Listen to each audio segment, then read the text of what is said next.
मेरी पिछली वीडियो को लेके बहुत सारे सपोर्टर्स ने सपोर्ट भी किया, बहुत सारे अच्छे अच्छे कमेंट्स भी किए, किसी ने बहुत गंदे कमेंट्स भी किए, खराब कमेंट्स भी किए।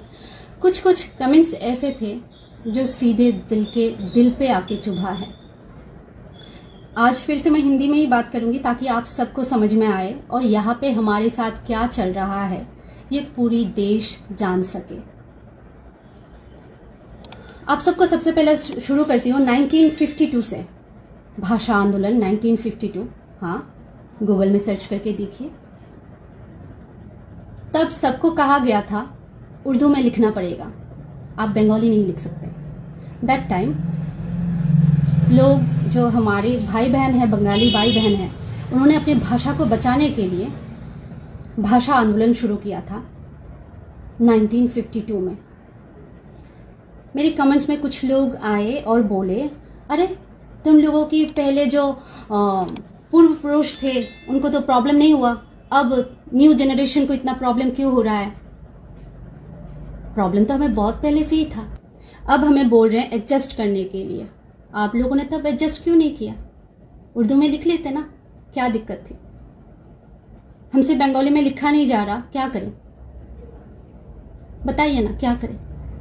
कॉकबोरो को इंग्लिश में, हम इंग्लिश लैंग्वेज की बात भी नहीं कर रहे हैं, स्क्रिप्ट, हरफ ABCD अल्फाबेट्स मांग रहे हैं सिर्फ। और जो बोल रहे हैं इंग्लिश तो अपने देश का कोई भाषा भी नहीं है, हाँ मानते हैं। फिर ना आर्टिकल है 348, उस आर्टिकल में हाई कोर्ट और सुप्रीम कोर्ट में इंग्लिश भाषा को अनिवार्य क्यों किया गया? इंग्लिश भाषा को, हम तो स्क्रिप्ट मांग रहे हैं, भाषा भी नहीं। हमारे पास भाषा है, हम बस इंग्लिश स्क्रिप्ट में, रोमन स्क्रिप्ट में कंफर्टेबल है। हमारे देश की हाई कोर्ट और सुप्रीम कोर्ट में ही इंग्लिश यूज होती है, इंग्लिश भाषा का प्रयोग होता है। और कुछ कमेंट्स करने वालों में एक व्यक्ति है रूपम हजारिका नाम की, उसने मुझे जिनपिंग कहा, नस्ली टिप्पणी, यानी कि IPC धारा 153 की तहत उसको सजा मिलनी चाहिए। भाई साहब की प्रोफाइल में भाई साहब एक असिस्टेंट मैनेजर नहीं, मैनेजर है।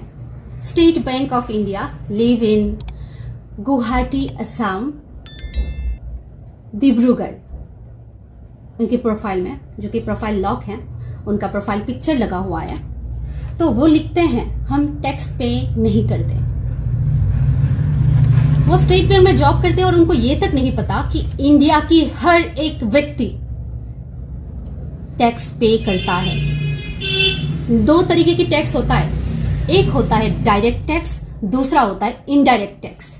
अब जैसे भी हो, हम टैक्स पे करते हैं। इंडिया की हर एक इंसान, चाहे वो किसान हो, चाहे वो नौकरी करता हो, चाहे वो कुछ भी हो, वो टैक्स पे करता है। कैसे?